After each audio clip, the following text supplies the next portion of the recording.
એક ભાઈ બધે અંદર ભીતરમાં ફરી આવ્યા ને પછી પૂછે કઈ મન માને એવું તો નથી, તો મેં કીધું ન લેવું, નીકળી જાઓ બહાર.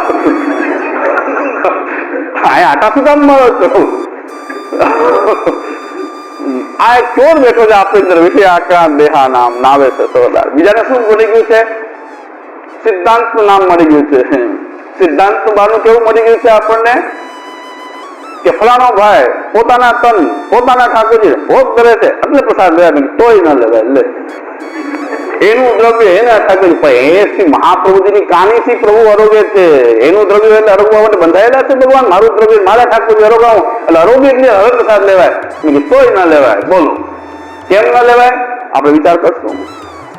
આપણે વિચાર કરશું કે આપણે ત્યાં બોલાય છે શું? શ્રી મહાપ્રભુજીની કાનીથી અરોગો.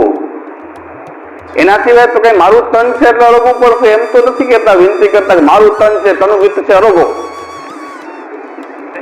મારું તન મારું ધન મારા ઠાકોરજી એટલે હવે સિદ્ધાંત થઈ ગયો. આ એક મૂર્ખાઈ. આવો સિદ્ધાંત નથી મહાપ્રભુજીનો. મહાપ્રભુજીની કાનીથી અરોગજો. મારું તન છે મારું ધન છે એટલે અરોગજો. મારા પૈસાથી સામગ્રી લાવ્યો છું અરોગજો. ઠાકોરજી કે ન અરોગું, મારા પૈસા શું કરે છે? મહાપ્રભુજીની કાની છે, મારા પૈસા છે અરોગજો. તારો અહંકાર બોલી રહ્યો છે. આ તો મારો મહાપ્રભુજીની કાની છે અરોગજો. એના સિવાય કોઈ આપે વચ્ચે કોઈ ઠાકોરજી સુધી પહોંચવાની કોઈ પણ પ્રકારની કડી આપણી પાસે નથી. સમજી લેજો. મહાપ્રભુજીની કાની સિવાય એ કોઈ ઉપાય આપણી પાસે નથી. ભગવત પ્રાપ્તિનો ભક્તિ પ્રાપ્તિનો એ શ્રી મહાપ્રભુજીના ચરણ કમલના આશ્રય સિવાય આપણી પાસે કોઈ ઉપાય નથી. વાત આવે છે કાની એટલે શું? કાનીનો અર્થ શું છે કે શ્રી મહાપ્રભુજીએ જે સિદ્ધાંત કહ્યો છે એની મર્યાદામાં રહીને જો આપણું જીવન વિતાવતા કદાચ ન બોલો તો અરોગે. તો મહાપ્રભુજીની કાની તમારા જીવનમાં રાખતા હો, સિદ્ધાંતનું આચરણ કરતા હો તો ન બોલો તો પણ અરોગે. અને ખાલી બોલતા હો અને ક્યાંય પણ મર્યાદા રાખતા ન હો તો ઠાકોરજી બોલીએ તો પણ નથી અરોગતા. એ નિશ્ચિત છે. નથી અરોગતા તો પ્રસાદ કેમ થઈ ગયો? પ્રસાદ કેમ થઈ ગયો? લેવાય કેમ? પ્રસાદ સિવાય લેવાય કેમ? આ વાત. હજી બીજી વાત કહી દઉં. બીજી વાત એ કહી દઉં, સ્પષ્ટ કહી દઉં કે મહાપ્રભુજીની કાની એના જીવનમાં છે કે નહીં એના ઉપરથી નક્કી થાય છે કે પુષ્ટિ માર્ગી વૈષ્ણવ છે કે નહીં. પહેલી વાત, અવૈષ્ણવ છે. જે શ્રી મહાપ્રભુજીની કાની રાખતો નથી, જે શ્રી મહાપ્રભુજીની મર્યાદાને માનતો નથી, કાન ખોલીને સાંભળી લેજો. પાપી મર્યાદ હોય ગમે એટલો મેન અપરસ આચાર વિચાર તો અવૈષ્ણવ છે. અવૈષ્ણવ જે શ્રી મહાપ્રભુજીના સિદ્ધાંતોને માનતો નથી એ પુષ્ટિ માર્ગી વૈષ્ણવ હોઈ શકતો જ નથી કદાપી નહીં. તો તમે અવૈષ્ણવ નું ખાવ છો જો તમે એવા લોકો ત્યાં ખાનપાન કરી રહ્યા છો. પાપની મર્યાદે સગો છે, વાલો છે, જે હોય તે. પણ જો મહાપ્રભુજીના સિદ્ધાંત પ્રમાણે એનું જીવન નથી એ પુષ્ટિ માર્ગી નથી, અવૈષ્ણવ છે. અવૈષ્ણવ નું ખાવ છો તો તમારી મર્યાદ ક્યાં રહી ગઈ? કઈ જગ્યાએ મર્યાદ છે બતાવો. શું ઢોંગ અને પાખંડ ઉભો કરી દીધો છે પુષ્ટિ માર્ગના નામે? આ આચાર્યના નામે તમે શું છેતરપિંડી કરી રહ્યા છો? એટલે હું આવવા માંગતો નહોતો. કારણ કે આવવા માંગતો નહોતો પણ હવે આવી જ ગયા છે તો પછી હવે મહેફિલ મેં આવી ગયા તો સુધી જ લો. બાકી એકલા બેઠા સારું છે, બહાર કાઢવા જેવા નથી. પણ ઢોંગ પાખંડ થી ભરપૂર થઈ ગયો પુષ્ટિ માર્ગ ખદબદી રહ્યો છે આ ઢોંગીઓ ને પાખંડીઓથી. તો એની વચ્ચે શુદ્ધ પુષ્ટિ માર્ગી પણ આપણું ક્યાંય એ દબાઈ ન જાય, ઢંકાઈ ન જાય એના માટેનો આ પ્રયાસ છે કે શુદ્ધ પુષ્ટિ માર્ગી પણ આપણને એક જ ગૌરવ હોવું જોઈએ. વૈદિકત્વમ લૌકિકત્વમ કાપટ્યાત દેશ અન્યથા વૈષ્ણવત્વમ વિસર્જન તથોન્યત્ર વિસર્જન. આ જ પુષ્ટિ માર્ગી વૈષ્ણવની ઓળખાણ છે. વૈદિકત્વમ લૌકિકત્વમ કાપટ્યાત દેશ અન્યથા વૈષ્ણવત્વમ સહજમ તથોન્યત્ર વિસર્જન. પુષ્ટિ માર્ગી જીવની ઓળખાણ શું છે? એમાં લૌકિક અને વૈદિક તેની કપટ થતી હોય છે અને વૈષ્ણવત્વ એની સહજ હોય છે. એ કાપટ્યાત એ તો લૌકિક વૈદિક ભાવ તો કાપટ્યાત ન ભાવતો હોય છે. આપણે શું કરી રહ્યા છીએ? સિદ્ધાંતમાં કપટ કરી રહ્યા છીએ, સેવામાં કપટ કરી રહ્યા છીએ, લૌકિક અને વૈદિક સારી રીતે નિભાવી રહ્યા છીએ. તો આ તો શંકાસ્પદ કેસ છે કે આ પુષ્ટિ માર્ગી જીવ હોઈ શકે નહીં. વૈદિક અને લૌકિક જેને આપણે વ્યવહાર કહી રહ્યા છીએ, જેને આપણે વ્યવહાર કહી રહ્યા છીએ, આ વ્યવહાર તરીકે શું સમજી રહ્યા છે? આપણો સાથે શું આપણો વ્યવહાર નથી?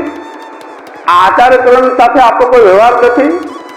આ ઉદ્ધાર, આપણા ઉદ્ધાર કરવાનો ઠેકો તો આને લીધો છે, આ આચાર્ય લીધો છે. આચાર્ય નિશ્ચિંતા આપણી ઉપર અમને કહે છે કે ભક્તો નિશ્ચિંતા પ્રજે, ચિંતા કરો મહા પુષ્ટો નૈવ વિલંબ. ભગવાન પુષ્ટિ માર્ગમાં પ્રભુ ક્યારે વિલંબ નહીં કરે છે. એવું કહેનારા આવું આપણને ઉપદેશ આ જીવનની અંદર આ ઘોર કલિકાળમાં આપણને એમ કહે છે કે પુષ્ટો નૈવ વિલંબ. ભગવાન ક્યારેય પણ વિલંબ નહીં કરે. આનંદથી સેવા સ્મરણ કરો. સર્વમ સમર્પિતમ ભક્ત્યા કૃતાર્થોથી સુખી ભવા. બાકી મરજાત તો બહુ કઠિન છે. આ તો કઠિન ઉપાડી રાખ્યું છે મરજાતના નામનું. બાકી મરજાત તો શ્રી મહાપ્રભુના સિદ્ધાંતની મર્યાદા છે, શ્રી મહાપ્રભુના વચનોની મર્યાદા છે. એક પગલું પણ આપણે કંઈક માંડીએ તો શ્રી મહાપ્રભુજી આપણને યાદ આવવા જોઈએ કે મહાપ્રભુજીના વચન પ્રમાણે ધર્માધર્માગ્ર દર્શનમ. તો ધર્માધર્માગ્ર દર્શનમ પૂર્વક આપણો પગ એક એક પગની અંદર આપણને શ્રી મહાપ્રભુજી યાદ આવવા જોઈએ. એક એક પગલું આપણું જો બહાર આવે છે ત્યારે શ્રી મહાપ્રભુજીના વચનોની મર્યાદા આપણને યાદ આવવી જોઈએ. કારણ કે એક એક પગલામાં આશ્રય છે, અન્યાશ્રય છે. એટલે પુષ્ટિ માર્ગની અંદર એક તો અપસિદ્ધાંતિઓ જે છે, હવેલી વાળાઓ છે, તો ઢોંગ અને પાખંડનો ખજાનો છે. પણ આ પુષ્ટિ માર્ગના સિદ્ધાંતની વાત કરનારા અંદર પણ ચોર, આપણી વધાઈની અંદર એક ચોર બેઠો છે કે મહાપ્રભુજીના સિદ્ધાંત વિપરીત ચાલવાનો કોઈ માર્ગ મળી જાય, ક્યાંક એવો રસ્તો મળી જાય, એમાં મારા જેવાને બળીનો બકરો બનાવવાનું મળી જાય તો આનંદ આવી જાય. બાવાએ આજ્ઞા કરે છે. અરે મારા ઘરનો માર્ગ છે, બાવાએ આજ્ઞા કરી છે, હું કઈ આજ્ઞા કરવા વાળો કોણ? મારી હેસિયત શું આ માર્ગમાં કે હું મેં બોલી દીધું એટલે મારી હેસિયત શું? તો મારી હેસિયત આ માર્ગમાં કઈ નથી. આ વચનો જ મહત્વના છે. આ મહાપ્રભુજીની વાણી મહત્વની છે. મહાપ્રભુજીના કરનાર્જનમાં આપણને બેસો મારી હેસિયત શું છે આમાં? બાવાએ આજ્ઞા કરી, મારી આજ્ઞા ચાલે જ નહીં. મહાપ્રભુજીની આજ્ઞા ચાલવી જોઈએ હંમેશા. મહાપ્રભુજીના વચનોની મર્યાદા જ હંમેશા ચાલવી જોઈએ. અને એ સહજ હોવી જોઈએ કે પેલા આ પછી બાકી બધું. વ્યવહાર કેટલો બધા સાથે લૌકિક અને વૈદિક જે વ્યવહાર કેટલો કે મુખ્ય તો અમારો વ્યવહાર છે મહાપ્રભુજી સાથે, શ્રી વલ્લભાચાર્ય ચરણ સાથે. બાકીનો વ્યવહાર એની મર્યાદાની અંદર નભતો હોય તો નભાવે. મહાપ્રભુજીની મર્યાદાનું ખંડન થતો હોય એવો વ્યવહાર પણ પાછો અમને બાધક જ થવાનો છે. કારણ કે સંસાર આવેશ દુષ્ટાનામ ઇન્દ્રિયાનામ હિતાય વે કૃષ્ણેશ્વર વસ્તુની ભૂમ્ન ઈશસ્વી હોતી. સંસાર આવેશથી તો દૂષિત થવાય છે. સંસાર કે આપણે બધાને ભોગવવાની છૂટ છે? આપણે સંસાર આસક્ત થઈને રહેવાનું? પુષ્ટિ માર્ગી જો સંસારની અંદર આસક્ત રહેવાનું છે આપણે, આપણી માટે શ્રી મહાપ્રભુ કહે સંસાર આવેશ દુષ્ટાનામ ઇન્દ્રિયાનામ હિતાય વે કૃષ્ણ સર્વસ્તુની ભૂમ્ન ઈશસ્વી હોતી. બધું ઠાકોરજીની સેવામાં જોડાયેલું સમર્પિત જીવન એ પુષ્ટિ માર્ગી એ શ્રી મહાપ્રભુજીનો એ બોધ છે. શ્રી મહાપ્રભુજીનો એ જ બોધ છે. પુષ્ટિમ કાયેન નિશ્ચય. એ પુષ્ટિમ કાયેન નિશ્ચય આ ભગવાનની શ્રેયંગમાંથી એ પ્રકટ થયેલી આ સૃષ્ટિ છે. આવી દીન અને હીન કેમ હોઈ શકે આવી સૃષ્ટિ કે જે લૌકિક થી ડરી જાય, વૈદિક થી ડરી જાય, અને જેને ભય લાગી જાય, કોઈનો ફલાણાનો ઢીકણાનો નાનો ભય લાગી જાય. પુષ્ટિ સૃષ્ટિ આવી કેમ દીનહીન હોઈ શકે? એથી મહાપ્રભુજી પ્રકટ થઈને આપણી પર કૃપા કરીને બતાવ્યું કે તમે આવા સંસાર આસક્ત થવાવાળા જીવ નથી, તમે તો પ્રભુની સેવાના અધિકારી છે. અને પુષ્ટિ માર્ગી જીવ એટલે ઓછા છે, બહુ ઢગલો નથી. આપણે અપેક્ષા શું કામ રાખીએ કે ઢગલો હોય? એક ભાઈ મને ફોન કરીને કહેતો મને આવું બધું ચાલશે તો આપણે બધા ભેગા થઈને રહીશું કેમ? ભેગા થઈને રહેવું જ નથી, છૂટા છૂટા રહેવું છે. ભેગા થઈને તો આખાડો બનાવી દેશું પાછું અહીંયા પાટોત્સવ નો, ફલાણા ભાઈ ને ઘરે પાટોત્સવ, ફલાણી બેન ની ઘરે પાટોત્સવ, ચાલો પ્રસાદ લેવા ચાલો. 200-250 આ સિદ્ધાંત વાળા ભેગા થઈ જાય, પાછા એ પાછા પાટોત્સવ શરૂ કરી દે, બધા પાત્ર લઈને બેસવા માંડે તો પાછું હતો એ થઈ ગયું. ભેગા ન થાય એમ જ ફાયદો છે, ભેગા થવું નથી. આવું હોય તો એક જ શ્રી મહાપ્રભુજીના વાણીના સ્વાધ્યાય આવે છે. બીજા કોઈ કારણથી ભેગું નથી થવું, કોઈ સંગઠન નથી કરવું, કોઈ સંગઠન નથી કરવું. અને મહાપ્રભુજીની વાણીની શરમ આવતી હોય તો એવો કોઈ પ્રશ્ન ઉપસ્થિત થાય તો બધાએ મહાપ્રભુજીની વાણી માટે એકત્ર થવું જોઈએ. શ્રી મહાપ્રભુજીની વાણીના સ્વાધ્યાય માટે એકત્ર થવું છે. એના સિવાયના બીજા કોઈ એમાં પાછા જો વ્યવહારો ઉત્પન્ન કરવા માંડશું આપણે તો પાછું એમાંય મુશ્કેલી એ જ ઊભી થઈ જશે. એટલે આપણે એકત્ર થઈએ, એક જ કારણથી એકત્ર થઈએ, શ્રી મહાપ્રભુજીના વચનોના સ્વાધ્યાય. શ્રી મહાપ્રભુજીના વચનના સ્વાધ્યાય જો માટે ભેગા થાય તો બરાબર છે. એમાંય પાછા પરસ્પર જો વ્યવહાર પાછા ઉત્પન્ન કરી દઈશું આપણે તો પછી હતું એને પાછું ભેગા થવાનું તો આ પ્રશ્ન ઉપસ્થિત થશે. છૂટા છૂટા બધા પોતાના ઘરમાં રહીને સેવા કરે, પોતાના ઠાકોરજીને સમર્પિત થઈને રહે, એમાં આપણા બધાનું કલ્યાણ છે. એટલે એમાં આપણા બધાનો ઉત્સવ છે. ઉત્સવમાં પણ પ્રધાનતા શ્રી મહાપ્રભુજીની વાણીની હોવી જોઈએ. ઉત્સવની અંદર પણ બીજું બધું હોય છે, ઉત્સવના અંગ બધા હોય છે, તો અંગી તો એ શ્રી આચાર્યચરણોની વાણી આદિ અને ઘરમાં ઠાકોરજીની ભગવત સેવા એ જ ઉત્સવનું સાચું સ્વરૂપ છે. આપણે ત્યાં આપણે અત્યારે સ્વામિનારાયણથી આકર્ષાઈ ગયા છીએ, ઇસ્કોનથી આકર્ષાઈ ગયા છીએ, આપણે પ્રેમાનંદ મહારાજથી આકર્ષાઈ જઈએ છીએ, પણ આપણને પોતાના મહાપ્રભુજીનું જ આકર્ષણ ઉત્પન્ન થતું નથી. એ મોટી અરે આ વાણીમાં શું કમી છે તમને? આમાં શું કમી લાગી રહી છે આ વાણીની અંદર કે તમે આજે ઇસ્કોનથી કોઈ આકર્ષિત છે, તો કોઈ સ્વામિનારાયણથી આકર્ષિત છે, તો કોઈ કહે છે પ્રેમાનંદ મહારાજથી આકર્ષિત છે, પણ મહાપ્રભુજીનું આકર્ષણ આપણને ઉત્પન્ન થતું નથી. એ મોટી વિડંબના છે. મોટું ભયંકર દુઃખ જે છે એ આ જ વાતનું દુઃખ છે કે શ્રી મહાપ્રભુજી પ્રત્યે આપણને કોઈ અહોભાવ આપણી અંદર આવતો નથી. એ અહોભાવ કેમ નથી આવતો? કારણ કે આપણને આ સેવા ફળ જોતું જ નથી. પહેલી વાત મોટો ચોરા છે કે અમને તો મોજ મજા આનંદ પ્રમોદ પુષ્ટિ માર્ગના નામે મોંથા મછલી ખાવા મળે, એનાથી અમારે સેવા ફળ ક્યાં જોઈએ છે? સેવા ફળ જોઈએ તો ચેન ના પડે. આપણે કેટલા આપણા ફળથી ક્યાં દૂર કે જરા પણ ભટકશું તો આનાથી ભટકી જશું. આપણું ફળ તો આ છે. એ માર્ગ હાંસી ખેલતો નહીં. આપણે ભટકી જશું એમ ભય રહેજો સેવા ફળ જોતું હોય તો. પણ ભૂલમાં કોઈને સેવા ફળ જોતું નથી.